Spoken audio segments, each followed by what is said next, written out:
नमस्कार। जनसूद न्यूज़ में आपका स्वागत है। मैं प्रदीप तिवारी। मध्य प्रदेश के सिवनी जिले में गौवंश की अधिक संख्या में मारे जाने की खबर है। सिवनी जिले के धनौरा और धूमा थाना में 50 से ऊपर गौवंश को बुरी तरह से मारकर उसे नदी में बहा दिया गया। जब हिंदुओं ने इस गौवंश को देखा तो उन्हें बड़ी पीड़ा हुई, जिससे हिंदुओं में आक्रोश फैल गया। धीरे धीरे आसपास के गांव में खबर करंट की तरीके से फैल गई। यह खबर आसपास के गांवों से होते हुए जिला स्तर केंद्र तक पर ही आई और आनंद फानन में सारे हिंदूवादी संगठन और उनके पदाधिकारी मौके पर पहुंच गए। मौके पर सिवनी जिला केंद्र के विधायक दिनेश राय मुनमुन भी पहुंच गए। पहले धरना प्रदर्शन पलारी पर करने का तय किया गया था, मगर फिर इसी तरीके की एक घटना मझगवां के पास होने की खबर आई और यह स्थान धरना प्रदर्शन का स्थान मझगवां कर दिया गया। यहाँ पर सारे हिंदूवादी संगठनों के पदाधिकारी और सिवनी जिला केंद्र के विधायक दिनेश राय मुनमुन उपस्थित थे। मामले को तूल पकड़ता देख सिवनी जिला प्रशासन भी अपनी नींद से जागा। पुलिस प्रशासन भी अपनी तेज रफ्तार में आया। आनन फानन में 75 लोगों से पूछताछ की गई और उनमें से या उनकी पत्तासाजी पर 5 संदिग्ध लोगों का पता लगाया गया, उसकी पहचान की गई।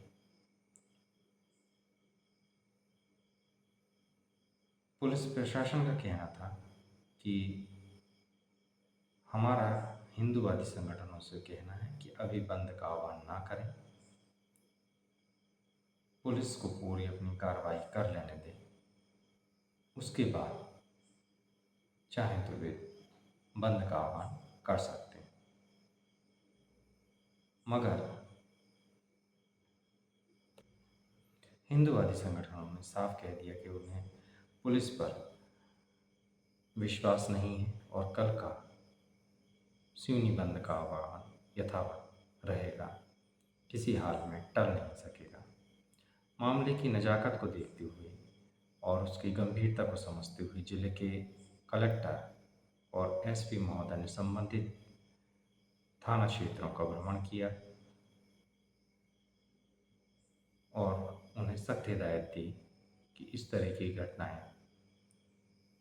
और जो कानून व्यवस्था है उसे बहाल रखा जाए। धनेरों के सीओ को भी निर्देश दिया गया कि जब तक इस घटना की पूरी जांच पड़ताल नहीं हो जाती, मामला शांत नहीं हो जाता, तब तक मवेशी बाजार को बंद रखा जाए।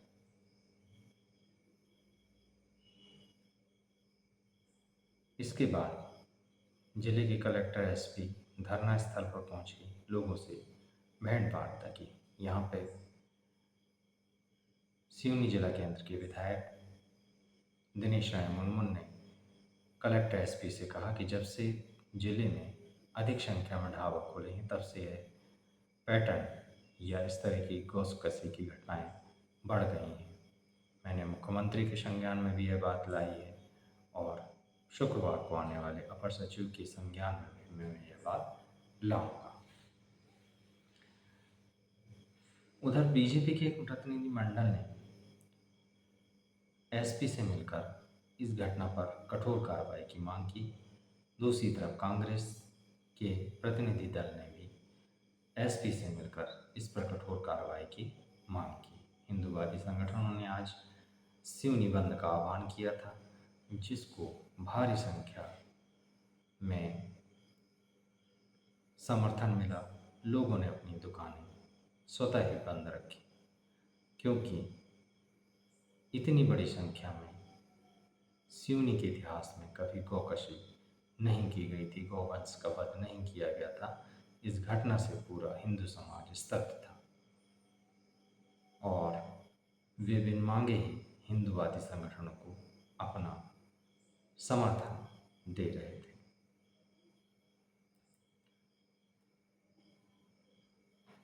जिले में पूर्व में भी इस तरह की घटनाएं हुई हैं। आखिर ये कौन लोग हैं जो सिवनी जिले की फिजा बिगाड़ना चाहते हैं, सिवनी जिले सहित प्रदेश की फिजा बिगाड़ना चाहते हैं? इनका आखिर उद्देश्य क्या है? क्योंकि साधारण उद्देश्य तो यह लगता नहीं है और कोई एक घटना भी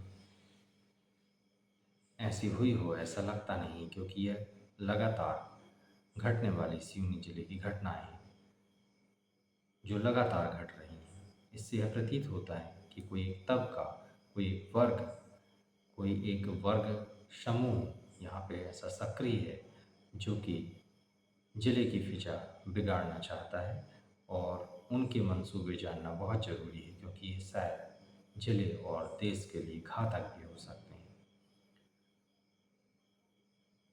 जिले में पूर्व में भी इस तरह की घटना हुई है। कभी ऊँट काटा गया, कभी मंदिरों में मांस फेंका गया, जिससे पूरे जिले की फिजा बिगड़ी,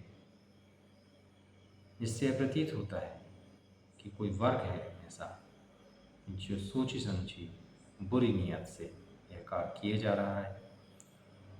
इस घटना में भी इसी तरह की बात निकल कर आ रही है।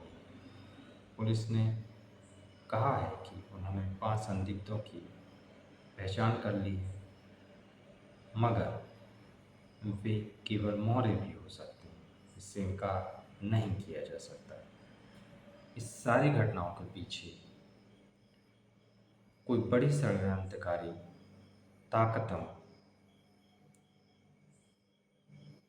को समझना, उनको आइडेंटिफाई करना और उन्हें पकड़ना जरूरी है, क्योंकि सिवनी जिला आज जिस तरीके से लगता है कि एक आग के लपटों में वह बैठा हुआ है, जिस पर चिंगारी कभी भी लग सकती है, जिसको तुरंत ठीक करने की आवश्यकता है, नहीं तो भविष्य भयावह भी हो सकता है।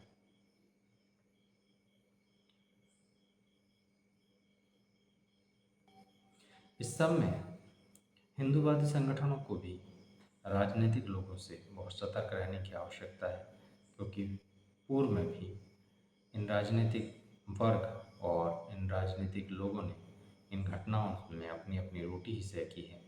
इसलिए हिंदूवादी संगठनों को इनसे भी सतर्क रहने की आवश्यकता है। हिंदूवादी संगठनों को अपनी दम पर और समाज के दम पर संगठन खड़ा कर और इस आंदोलन को खड़ा कर अपनी मांगों पर विचार करने प्रशासन को कहना चाहिए, ना कि इन चंद नेताओं के माध्यम से, क्योंकि आखिरकार ये मुद्दा तो समाज का है और समाज ही इसे हल कर पाएगा। बेखौफ पत्रकारिता और बुलंद आवाज़ को चुनना चाहते हैं तो लाइक और सब्सक्राइब करना ना भूलिए। देखते रहिए जनस्रोत। नमस्कार।